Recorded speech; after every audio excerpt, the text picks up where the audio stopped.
Bago nga kami kumain, bumili muna kami ng aming drinks sa Best Friends. Meron silang mango shake at fresh buko shake at dito namin napiling kumain sa Best Friend. Parehas pala sila ng name, nalaman ko lang habang nag-e-edit. Siguro mag-best friend sila. Ito nga ang aming in-order. Liempo with rice, 2 pieces kebab with rice, at chicken biryani. Marami pa silang pagpipiliing ulam dyan. Kaso, sa susunod na natin tikman dahil hindi nakakayanin ng tiyan namin. Okay guys, ito na yung food trip natin ngayon, no?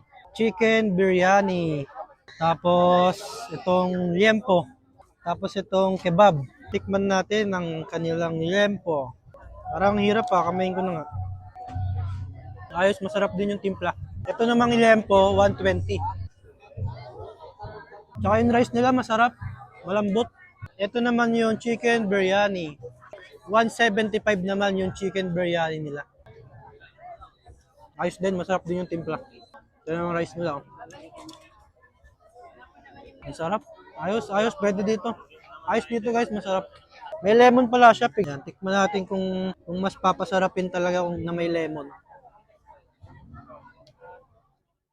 Ayos. 120 naman yung kebab nila. 2 stick na with rice. Tikman natin with rice syempre. Masusulit yung bayad nyo dito. Grabe yung busog ko. Ang dami namin kinain, no? Busog. Bukas ulit.